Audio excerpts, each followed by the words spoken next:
সামাজিক যোগাযোগ মাধ্যমে কত কথাই তো হয়। রাস্তায় দিয়ে চলাফেরার সময় আমরা যেমন অনেক নয়েজ শুনি, মনে রেখে দেই না, তেমনি অনেক লেয়ারে অনেক কথাই নয়েজ হয়ে আমাদের সামনে আসে। দু-একটিতে থেমে যেতে হয়। তেমনি একটি অসাধারণ বিশ্লেষণ সামাজিক মাধ্যমে বারবার ঘুরে ফিরে সামনে আসছে। কারণ হলো অনেকেই এটা শেয়ার করছেন। এত কথা না বলে লেখাটার মূল সারস্বত্যে চলে যাই বরং। নামটা শুধু বলে রাখি, ইরফান শেখ। তিনি লেখাটা শুরু করেছেন এই বলে, সম্ভবত এটাই আমার লেখা সবচেয়ে ঝুঁকিপূর্ণ পোস্ট। আমি ঝুঁকিটা নিচ্ছি। তারপর তার বক্তব্যের মূল বিষয় হলো, আওয়ামী লীগ যদি কাউকে গুলি করতে ইচ্ছে করে, সেই ইচ্ছের তালিকায় সবার উপরে থাকবে নাহিদ, হাসনাত, সার্জিস, সাদিক, আসিফ বা মাহফুজ। এরা হাসিনার সবচেয়ে বড় ক্ষতি করেছে। এদের মধ্যে ৩ জন উপদেষ্টা ছিলেন, বাকিদের চাল-চলন ছিল সাধারণ মানুষের মতোই। হাসনাত আব্দুল্লাহ পাঠাও বাইকে করে যমুনায় যেতেন। কোনোদিন হেলমেটও পরতেন না। হাসনাত, নাহিদ, সার্জিসরা কোনোরকম সেফটি নেটের মধ্যেই ছিলেন না। এদের যে কাউকে শুট করা মাঝারি লেভেলের দক্ষ কোনো শুটারের পক্ষেও সহজ কাজ। কিন্তু লীগ এদের কাউকে না মেরে জুলাই আন্দোলনের 3rd লেয়ারের আন্দোলনকারী ওসমান হাদিকে মারল। ওসমান হাদি কোনো গুরুত্বপূর্ণ শিক্ষক, বুদ্ধিজীবী, আমলা, শ্রমিক নেতা, ছাত্রনেতা কোনোটিই ছিলেন না। তার সারাক্ষণ মৃত্যু ভয়ে ভীত থাকার কোনো কারণই ছিল না। বরং মৃত্যু ভয় যদি পেতেই হয়, হাদির চাইতে উপরে আমরা যাদের নাম বললাম তাদের মৃত্যু ভয় বেশি থাকার কথা। কিন্তু জুলাইয়ের ১ম সারির যোদ্ধাদের সারাক্ষণ মৃত্যু ভয় নিয়ে জব করতে দেখি না। কিন্তু হাদিকে দেখি যে ১৩-১৪ ভিডিওতে, ইন্টারভিউতে, রেকর্ডে বলছে, আমাকে মেরে ফেলা হলে যদি আমি মরে যাই, মুখে হাসি দিয়ে মরে যাব, ইত্যাদি, ইত্যাদি। কে বা কারা হাদির মাথায় মৃত্যুর ভয় ঢোকালো? তাকে কি মেরে ফেলার জন্যই প্রস্তুত করা হচ্ছিল? হাদি এবং ইনকিলাব মঞ্চ শুরু থেকে যেসব বক্তব্য দিচ্ছিল, তা ক্লোজলি জামায়াতের সাথে অ্যালাইন করে। জামায়াতের যে বক্তব্য, যে কর্মসূচি নিজেরা দিতে পারত না, সেটা শিবিরকে দিয়ে করাতো। যেটা শিবির করত না, সেটা ইনকিলাব মঞ্চ দিয়ে করাতো। ডাকসু নির্বাচনের সময় ছাত্র শিবির হাদির ইনকিলাব মঞ্চের সাথে কোলাবোরেশন করল। খেয়াল করেন। জামায়াত তাদের মিত্র এনসিপির সাথেও কোলাব করে নাই কিন্তু। একটা অরাজনৈতিক ছোট্ট প্ল্যাটফর্মের সাথে অলিখিত কোয়ালিশন করে প্যানেল করা হলো। মুক্তিযুদ্ধ বিষয়ক সম্পাদকের পদ ইনকিলাব মঞ্চের জুমাকে দেয়া হলো। কেন একটা ভোটবিহীন অল্প জনপ্রিয় প্ল্যাটফর্মের জন্য শিবির একটা সিট স্যাক্রিফাইস করল, এটা পরিষ্কার না। শিবিরের সাথে ইনকিলাব মঞ্চের স্বার্থ কোন জায়গায়? এ বিষয়ে কোনো সন্দেহ নেই যে খুনটা ছাত্রলীগের কর্মী ফয়সালেরই করা। কিন্তু ফয়সালকে হায়ার করে কে? তার বাসায় বেশ কয়েকটি চেক পাওয়া যায়, যেগুলোর মোট মূল্য ২১৮ কোটি টাকা। জুলাই আন্দোলনের 3rd লেয়ারের একজন কর্মীকে ইনকিলাব মঞ্চের প্রধানকে মারতে কেউ একজন ২১৮ কোটি টাকা দিয়েছে। ২১৮ কোটি টাকার হত্যাকাণ্ড কাঁচা হাতে হওয়ার কথা নয়। ছোট্ট সাইজের একটি দেশের সরকার প্রধানকে মারতেও কেউ এত টাকার চেক লেখে না। এসব চেক ভাঙানোও হয়নি।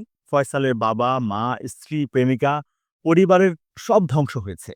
ফয়সাল ২১৮ কোটি টাকার চেক থেকে ১ টাকাও নিতে পারেনি।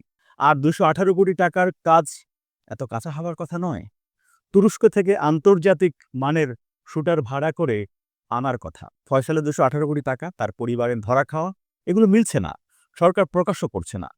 এই ২১৮ কোটি টাকা কার চেকবুক থেকে ইস্যু হয়েছে? ৭১ টিভি এবং আরও ২-১ টা অনুসন্ধানী সাংবাদিক একটা করে চেক হাতে পেয়েছেন, কিন্তু তারা চেকগুলো প্রকাশ করছে না অথবা করতে পারছে না। এই বিষয়গুলো খুবই ফিশিং। হাদিকে মেরে ফয়সালের লস হয়েছে আওয়ামী লীগের। তাদের অল্প যে কয়টা সমর্থন ছিল, তাও মুখ খুব থুবড়ে পড়েছে। আর হাদির ইন্তেকালে সবচেয়ে বড় বেনিফিশিয়ারি হয়েছে জামায়াত। বাংলাদেশের মানুষের স্মৃতিশক্তি গোল্ডফিশের মতো। তাদের জন্য মুক্তিযুদ্ধ অতীত, জুলাই অতীত, সাগর রুনি, আবু সাইদ, খালেদা জিয়া, তনু, কল্পনা চাকমা, ইলিয়াস আলী সব অতীত। নতুন ইস্যু আসলেই মানুষ পুরনো হত্যাকাণ্ড ভুলে যায়। কিন্তু বাংলাদেশের ৫০ বছরের ইতিহাসে প্রথম এক ব্যক্তি হাদি, যাকে টানা ২.৫ মাস ধরে প্রাসঙ্গিক রাখা হয়েছে। সবাই জানে হাদির হত্যাকারী ফয়সাল ভারতে পালিয়ে গেছে। তাকে ফিরিয়ে আনা পসিবল নয়। তাকে না পেয়ে তার ১৪ গোষ্ঠীকে পুলিশ জেলে ভরেছে। সরকারের দিক থেকে যা যা করা সম্ভব সব করেছে। কিন্তু তারপরও ইনকিলাব মঞ্চ বিচার চাচ্ছে। এখন ইনকিলাব মঞ্চ জাতিসংঘের তদন্ত চাচ্ছে, কিন্তু সেই দাবি তারা গুলশানে গিয়ে করছে না, করছে যমুনায় গিয়ে। কিভাবে এই বিচার হবে তার উপায় দেখাচ্ছে না। তারা শাহবাগ আটক রাখছে আর যমুনাও ঘেরাও দিচ্ছে।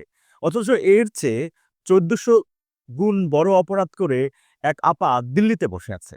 কোনোদিন দেখলাম না তার আপার বিচারের দাবিতে শাহবাগ ঘেরাও করছে। ১৪০০ মানুষের লাশের চেয়ে হাদির লাশ কবে এবং কিভাবে বড় হলো? কেন এই প্রশ্ন তুলতে পারাটা এখন ঝুঁকিপূর্ণ? হাদির স্ত্রী তো এও বলতে পারতেন, লাগবে না আমার টাকা, আমি বিচার চাই। কিন্তু তিনি টাকা নিলেন। বড় ভাই বলতে পারতেন, লাগবে না আমার চাকরি, আমার বিচার চাই। কিন্তু ঠিক চাকরিটা নিলেন। তারা একের পর এক ধ্বংসযজ্ঞ ঘটাচ্ছে, ব্লকেট দিচ্ছে, সুবিধা দিচ্ছে, কিন্তু ঢেকুর তুলে ফের বলছে বিচার চাই। এটা বলার অপেক্ষা রাখে না যে আর ৫ দিন পর বিএনপি ক্ষমতায় আসছে। কিন্তু ইনকিলাব মঞ্চ আজকে যে মেটিকুলাস ডিজাইনে কাজ করলো, তার ফলে দেশের একটা বড় অংশের মানুষ ভাববে, বিশেষ করে জেনজি ভাববে, ইউনূস সরকার বিএনপির পক্ষে কাজ করছে। এটা হলো পুরো লেখার একটা সংক্ষিপ্ত ভার্সন। তিনি আরো নানা কথা বলেছেন। সে যাই হোক, মূল সার কথা বোধহয় আমাদের জানা হয়ে গেছে। এবার আসি গুরুত্বপূর্ণ কয়েকটি পয়েন্টে। হাদি হত্যার পর ইনকিলাব মঞ্চের কেউই নির্বাচন পিছিয়ে দেয়ার দাবি তোলেনি। এমনকি হাদির বোন কিংবা জাবের প্রতিনিয়তই বলেছেন, নির্বাচন যেকোনো মূল্যে সময়মতী হতে হবে। এখানে নির্বাচনের বানচালের প্রশ্নে তাদের খুব একটা দোষ দেয়া যায় কি? কিন্তু যে কথাটি গুরুত্বপূর্ণ, এই যে ইনকিলাব মঞ্চ এত কিছু করছে, কেন আর ৭ টা দিন অপেক্ষা করা কঠিন হয়ে যাচ্ছে ইনকিলাব মঞ্চের জন্য?